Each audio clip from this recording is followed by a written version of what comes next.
Hi everyone, and welcome to video number 18 on Warfare Through Time. And this video, ladies and gentlemen, we're looking at one of the key battles, 1815, the Battle of Waterloo, the Duke of Wellington against Napoleon Bonaparte. Now, as we go through the video, try and work out for yourself these two great generals, who was making good decisions, who was making bad decisions, and then we'll recap and have a look at that at the end and see if you were right. So, the Battle of Waterloo, fought near the town of Waterloo in Belgium, and it was part of the Napoleonic Wars which had raged through Europe for the previous decade. And really, it was Napoleon Bonaparte's last chance to try and win. There's a book there, Napoleon's Last Gamble, Waterloo. Very interesting book. Now, the Battle of Waterloo. What do we know about that? Well, we know in 1974, ABBA won the Eurovision Song Contest. Yes, they did. My. At Waterloo, Napoleon did surrender. Well, is that true? Did Napoleon surrender? Well, watch the video and hopefully we'll find out. Now, let's have a think. What about the size of the armies? Well, Wellington led the British Army and allies, other troops from other soldiers were involved, and Wellington had about 67,000 men, about 50,000 infantry, about 12,000 cavalry, and about 5,000 artillery, with about 200 guns. Napoleon, on the other hand, he had an army of about 70,000 men, so they're fairly well matched. Infantry about 49,000, cavalry 14,000, artillery 7,000, and he had about 250 guns. So the size of the army the sizes were reasonably equal.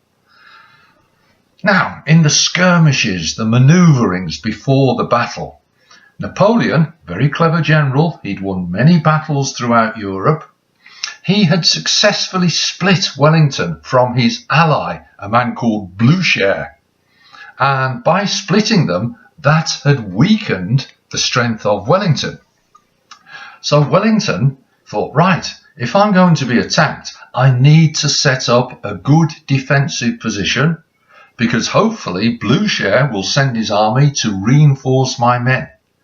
So Wellington looked at Waterloo as a defensive battle, whereas Napoleon was forced to go on the offence, on the attack, before maybe Blucher returned with his army.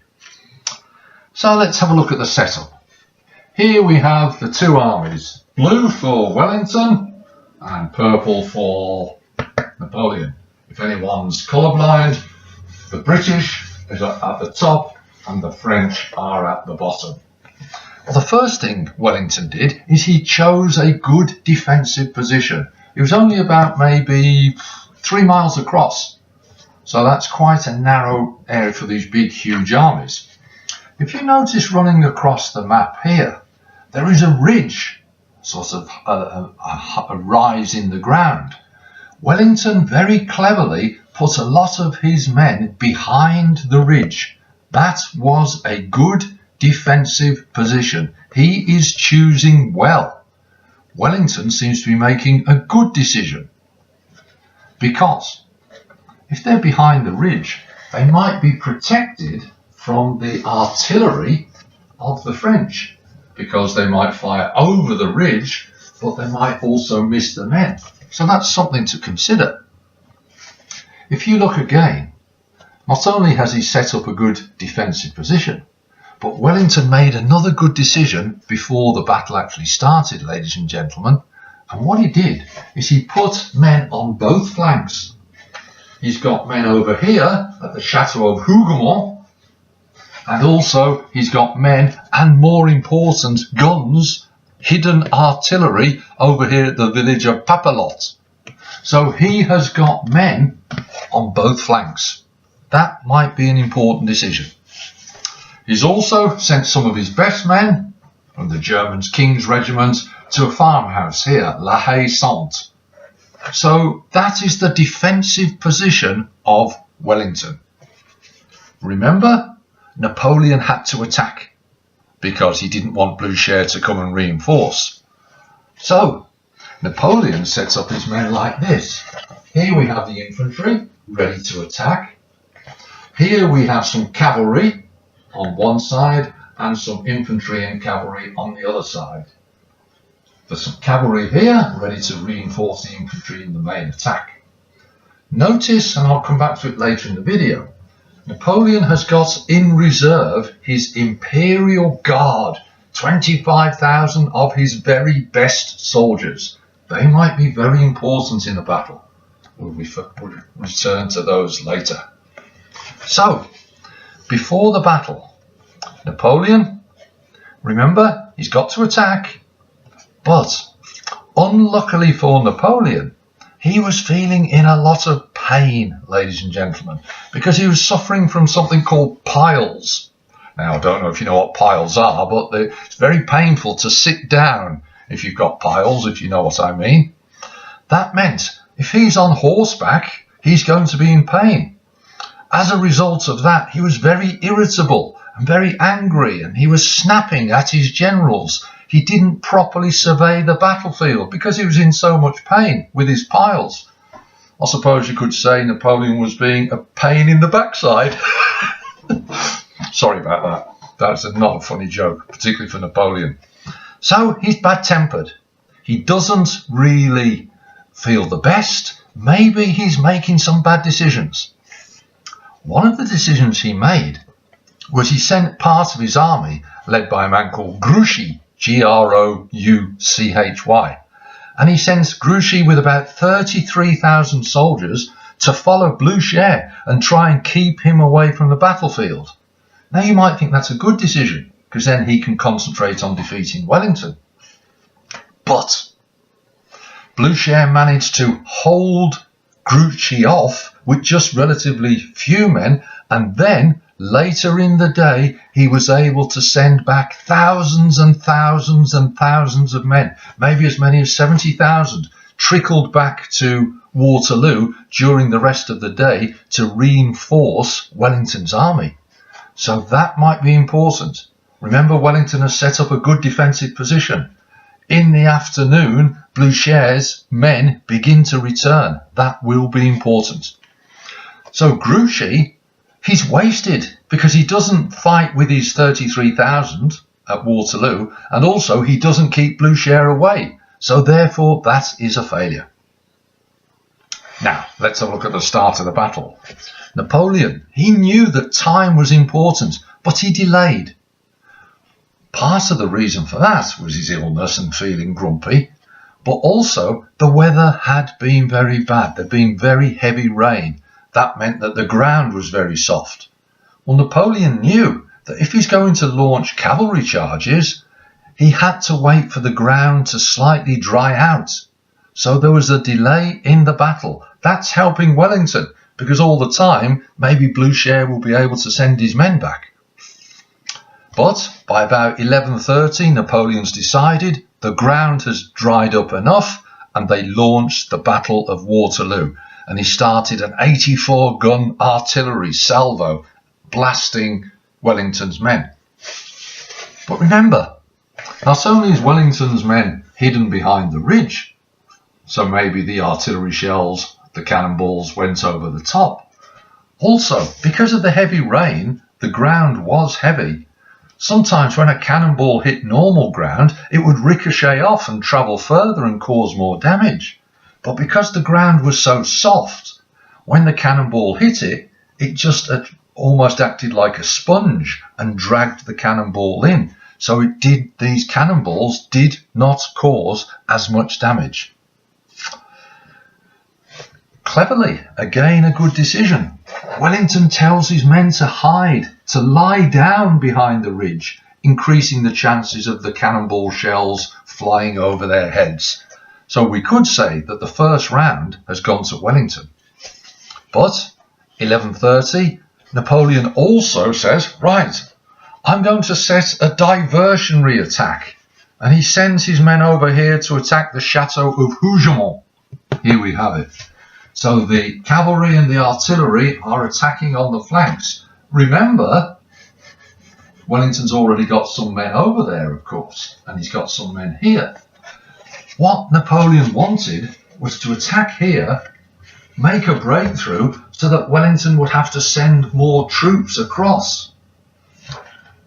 Now, it was a good idea, a good tactic by Napoleon, but it didn't work, ladies and gentlemen, because over here, Wellington had put some of his top soldiers, 2,000 Coldstream Guards, and they formed squares, one of these new tactics, remember?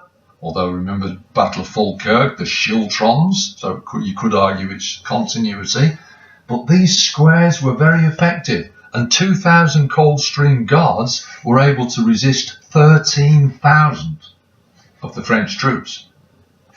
And Wellington didn't have to send any extra men across. So it actually backfired for Napoleon, because 13,000, that's roughly a quarter of all of his men, are over here. They're not involved in the main battle. So again, you could say that's good for Wellington. So we get to the middle of the battle, about 1 o'clock. Napoleon decides to send in his infantry, the main frontal attack through the centre. But about 1 o'clock, Blucher's men begin to arrive. So there's a little bit more support coming in for Wellington. And that will increase as the afternoon goes on. Napoleon attacked in quite wide columns. Sometimes they formed a narrow column to punch their way through, which was effective. Napoleon decided to attack in quite wide columns, 200 metres wide. Well, that's quite easy to hit, and Wellington's artillery began to hit the infantry of Napoleon. Because also remember what Wellington had done right at the start of the battle. He'd hidden some guns over here. So as the French attack, Wellington is able to hit them from the side unexpectedly. So again, that's good planning and good decision making by Wellington. So what does Wellington do next? Well, he gets his own infantry to move forward. And they are using a slightly new tactic of being able to move and fire at the same time, firing the muskets. If you want to check it out, go back and have a look at video number 14. I explained all about it. And when the infantry and the muskets and the artillery have done their job, then Wellington sends in his cavalry. And the French have to retreat, and 3,000 French soldiers were captured. So again, that's a good part of the battle for Wellington.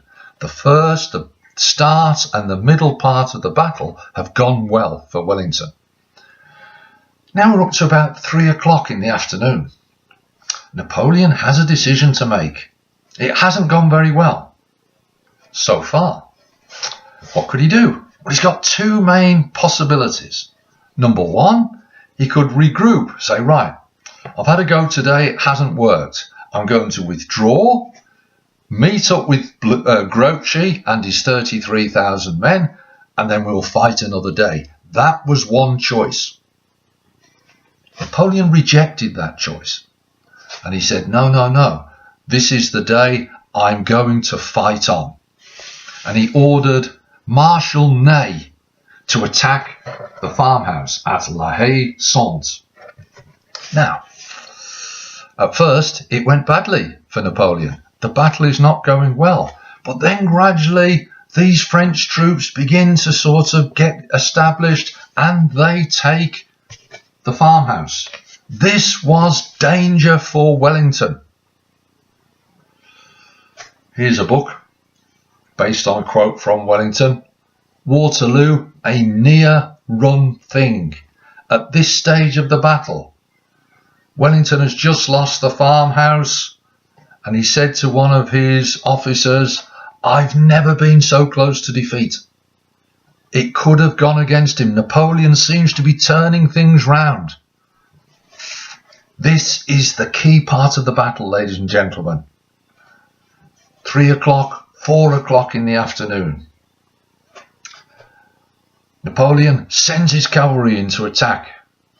Wellington forms his men into 13 squares, hollow squares. Continuity, just like the Battle of Falkirk and the Schiltrons. They've got men firing out and they're able to put their injured men safe in the middle of these hollow squares. But it's still not enough. Wellington needs to make some key decisions. He takes decisive action. He personally leads his men to the part of the line where he thinks the English are weak, where it looks as if they might give way and retreat. And he strengthens the weakest part of the line. He's plugging the holes. And he's there, obviously, the Duke of Wellington, and people see him, and he raises the morale of his men. Cleverly, he puts the cavalry behind the infantry, men with swords, and so he's stopping the infantry from deserting. We can't go back, they're there. And also, we might not need to go back because we've got some support. It was a clever decision. He took decisive action at the key stage of the battle.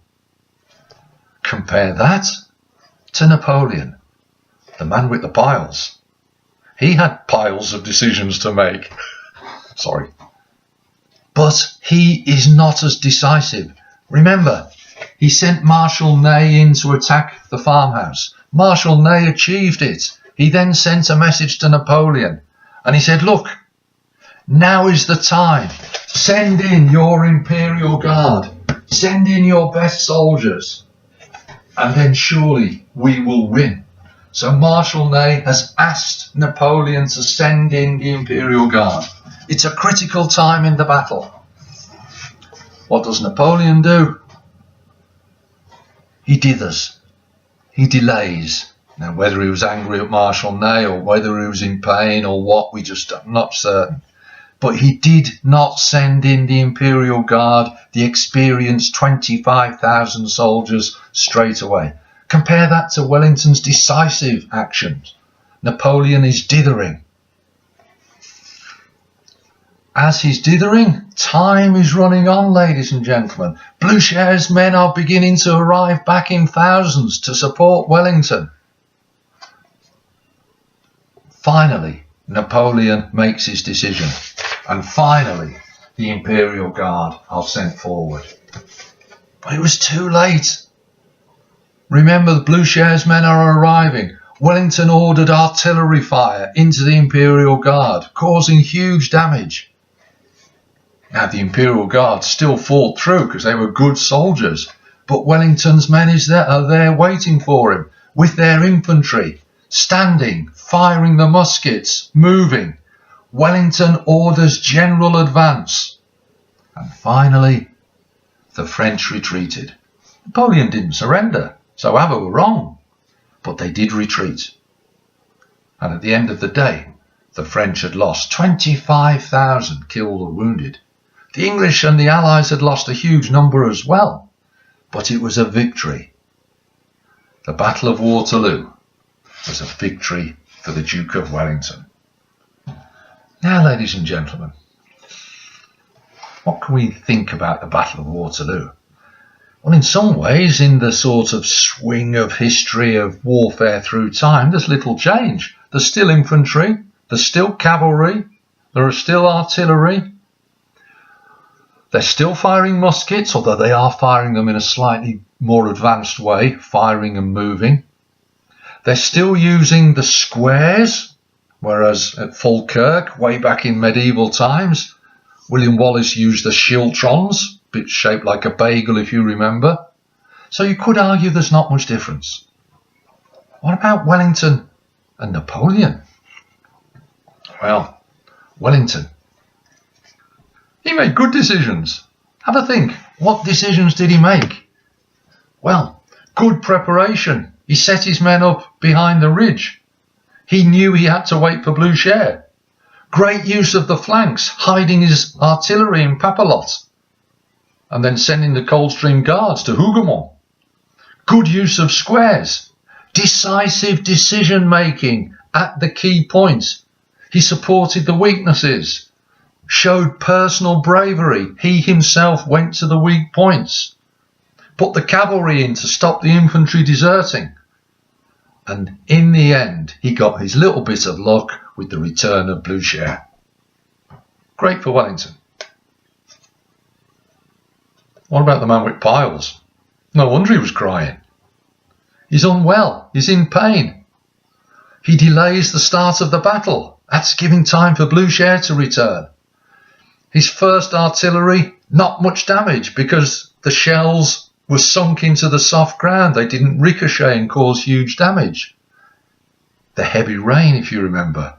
He wasted 33,000 men, Grouchy's men, on a wild goose chase following Blucher.